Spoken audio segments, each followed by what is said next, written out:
Hello everyone. इस video में हम लोग देखते हैं साइमन कमीशन।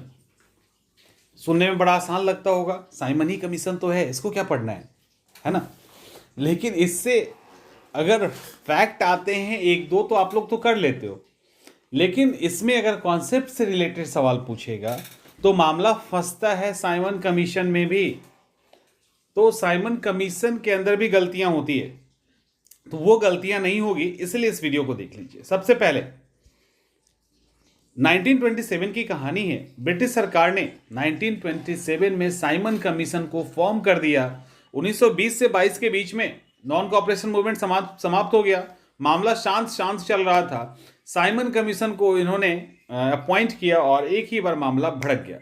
साइमन कमीशन क्यों लाया गया? सबसे पहले तो 1919 का जो मॉन्टेग्यू चेम्सफोर्ड अधिनियम था, 1919 का जो मॉन्टेग्यू चेम्सफोर्ड अधिनियम था, उसमें ही प्रोविजन किया गया था कि 10 साल के बाद भारत में किस तरह से उत्तरदायी सरकार की प्रगति के दिशा में काम किया गया उसका समीक्षा करना, उस पर रिव्यू करके एक रिपोर्ट तैयार करना है। तो 10 साल तो हुआ नहीं, लेकिन उसके पहले 1927 में ही, 10 साल तो हुआ नहीं बट 1927 में ही इसको फॉर्म कर दिया गया। दिमाग के अंदर आएगा ना, आखिर ऐसा क्यों किया गया, इतनी जल्दी किस बात की थी? अंग्रेज तो भाग नहीं रहे थे।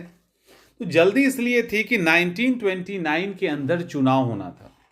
1929 में इलेक्शन होना था, जिसमें लिबरल पार्टी को लग गया था कि हम अब निपटने वाले हैं। यानी लिबरल पार्टी को यह लग गया था कि हम लोग हारने वाले हैं।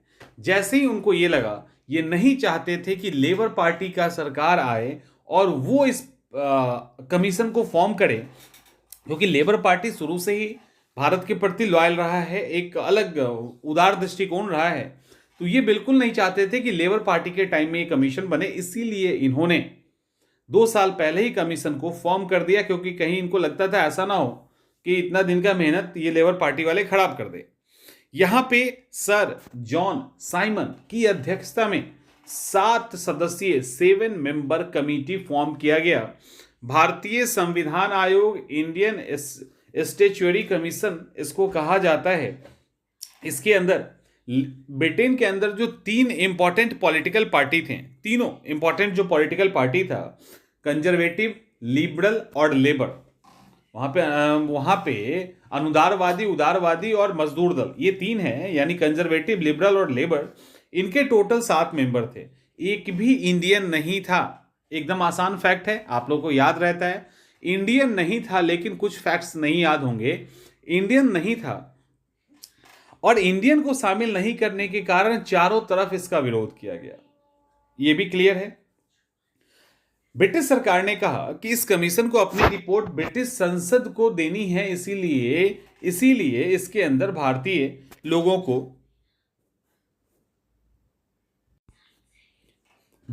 को शामिल करने की कोई जरूरत नहीं है, ऐसा ब्रिटिश सरकार ने कहा।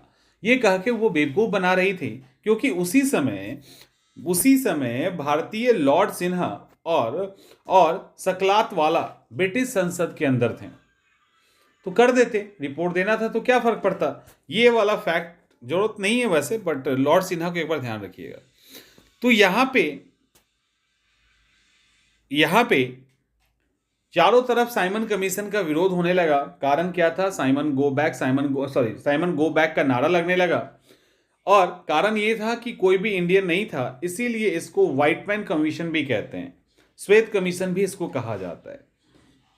3 फरवरी 1921 को तमाम विरोध के बाद भी सरकार अड़ी रही, और यह कमीशन बंबई के बंदरगाह पे आ गया, यानी भारत में इसकी एंट्री होती है। उस दिन पूरे देश में हड़ताल मनाई गई। साइमन गो बैक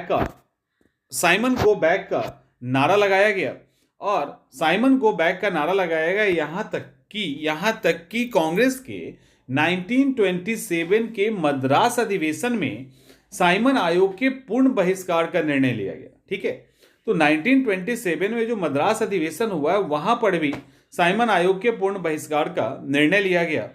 ये कमीशन भारत में 2 बार आई है, और 2 साल से अधिक टाइम इनको रिपोर्ट तैयार करने में लगा। खैर, ये कमीशन जब लाहौर पहुंचती है तो लाला लाजपत राय के नेतृत्व में विरोध होता है। काले झंडे दिखाए जाते हैं, साइमन गो बैक का नारा लगाया जाता है। इसी में सैंडर्स के नेतृत्व में लाठीचार्ज होती है और लाला लाजपत राय को इंटरनल चोट लगता है और इनका इसी कारण से डेथ हो जाता है। यहां पे कुछ फैक्ट्स की बात कर ले तो कांग्रेस, मुस्लिम लीग, मोहम्मद अली जिन्ना वाली, हिंदू महासभा, लिबरल फेडरेशन, इन सब ने साइमन कमीशन का विरोध किया था।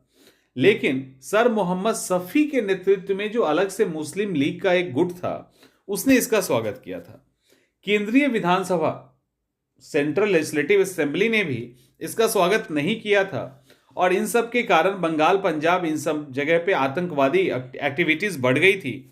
भगत सिंह बटुकेश्वर दत्त, आपको याद है, उन्होंने व्यवस्थापिका के अंदर, लेजिस्लेटिव असेंबली के अंदर बम फेंका था और दूसरी तरफ लाला जी यानी लाला लाजपत राय के ऊपर लाठी चार्ज करने वाले के लिए जो उस समय जो पुलिस की टीम थी उसके हेड थे सैंडर्स, उनके नेतृत्व में ही पुलिस ने लाठी चार्ज किया था।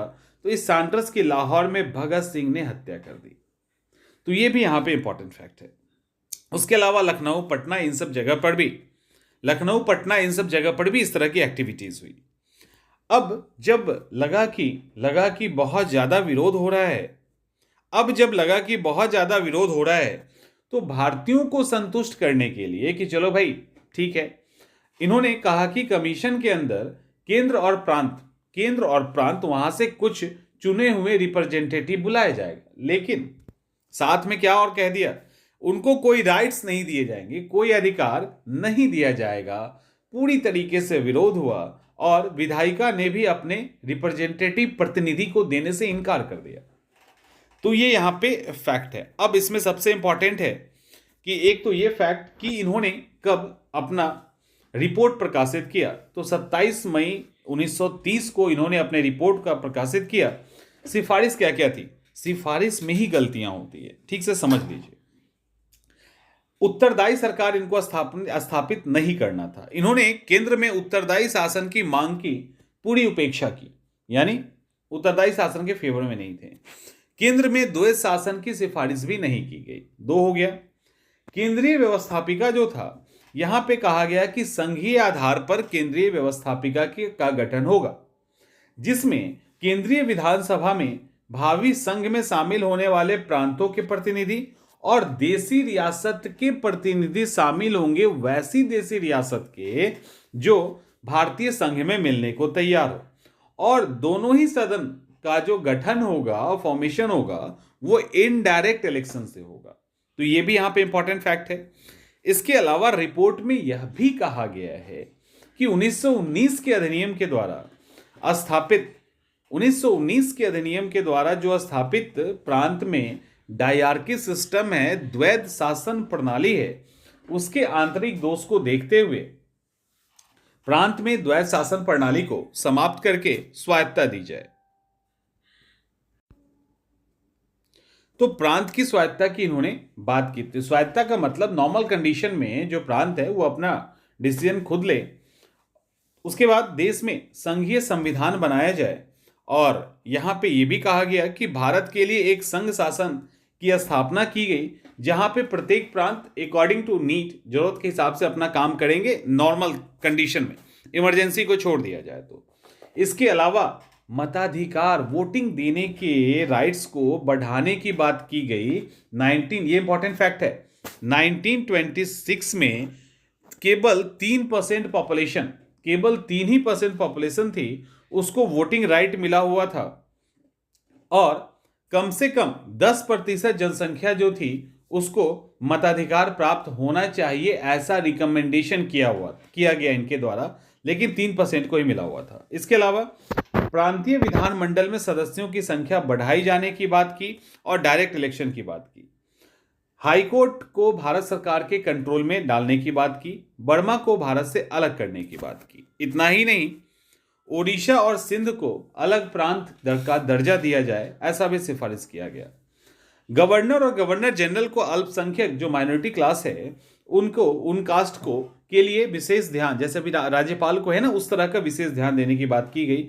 और सबसे इंपॉर्टेंट क्या है कि हर 10 वर्ष पर संविधान आयोग की नियुक्ति की जो व्यवस्था थी, यानी हर 10 साल पे संविधान आयोग की जो नियुक्ति की व्यवस्था थी, उसको समाप्त कर दिया गया है। ठीक है, उसको यहां पे समाप्त कर दिया गया है। ये एक इंपॉर्टेंट फैक्ट है। उसके बाद सांप्रदायिक प्रतिनिधित्व को लगातार जारी करने, मतलब इन्होंने कहा कि 10 साल पे अब साइमन कमीशन की तरह और कमीशन फॉर्म करने की जरूरत नहीं है, और सांप्रदायिक प्रतिनिधित्व को पूर्ववत यानी पहले से जारी रखने की बात की, उसको हटाने की बात की। खूब विरोध हुआ, चौतरफा विरोध हुआ। तो चौतरफा जब विरोध हुआ तो लॉर्ड इरविन को एक स्टेटमेंट जारी करना पड़ा अक्टूबर 1929 में कि भारत को डोमिनियन स्टेट दिया जाएगा। स्टेटमेंट ये था कि भारत को डोमिनियन स्टेट दिया जाएगा और भविष्य के संविधान के लिए गोलमेज सम्मेलन का आयोजन भी किया जाएगा। तो ये दो फैक्ट था। और साइमन जो रिपोर्ट है आगे चल के 1935 का जो इलेक्शन हुआ, 1935 का जो भारतीय संविधान अधिनियम था उसका आधार बना। और इसी साइमन के यहाँ पे साइमन कमीशन में इसको विरोध क्यों किया गया, तो सबसे पहले कि यहाँ पे स्वराज की बात, डोमिनियन स्टेट की बात नहीं मांगी गई, केंद्र में उत्तरदायी सरकार की बात नहीं मानी गई, प्रांत के अंदर उत्तरदायी शासन की बात की गई, लेकिन गवर्नरों को इतने राइट्स दे दिए गए जिसके कारण उसका बहुत असर नहीं हुआ।